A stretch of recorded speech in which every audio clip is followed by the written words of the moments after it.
சங்கீதம் 103. என் ஆத்துமாவே கர்த்தரை ஸ்தோத்திரி, என் முழு உள்ளமே அவருடைய பரிசுத்த நாமத்தை ஸ்தோத்திரி. என் ஆத்துமாவே கர்த்தரை ஸ்தோத்திரி, அவர் செய்த சகல உபகாரங்களையும் மறவாதே.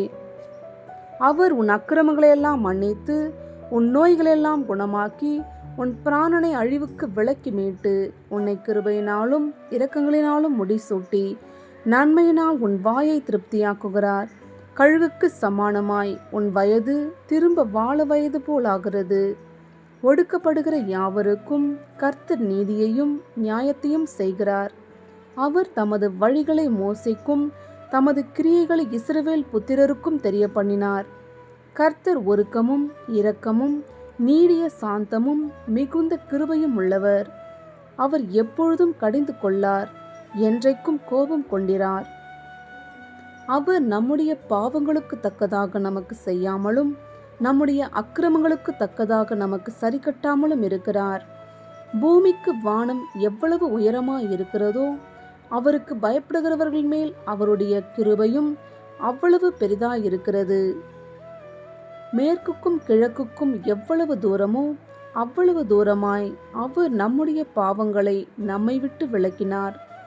தகப்பன் தன் பிள்ளைகளுக்கு இறங்குகிறது போல கர்த்தர் தமக்கு பயந்தவர்களுக்கு இறங்குகிறார்.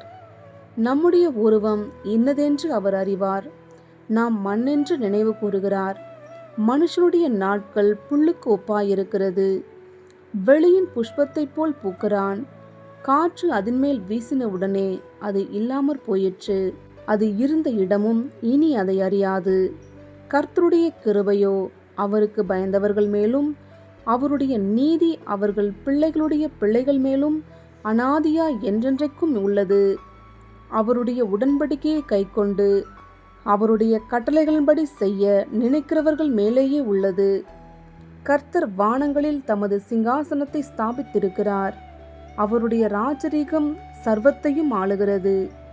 கர்த்தருடைய வார்த்தையை கேட்டு அவருடைய வசனத்தின்படி செய்கிற பலத்த சௌரியவான்களாகிய அவருடைய தூதர்களே, அவரை ஸ்தோத்திரியுங்கள். கர்த்தருக்கு பிரியமானதை செய்து அவர் பணிவிடைக்காரராய் இருக்கிற அவருடைய சர்வ சேனைகளே, அவரை ஸ்தோத்திரியுங்கள்.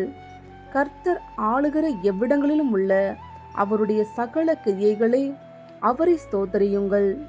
என் ஆத்துமாவே கர்த்தரை ஸ்தோத்திரி.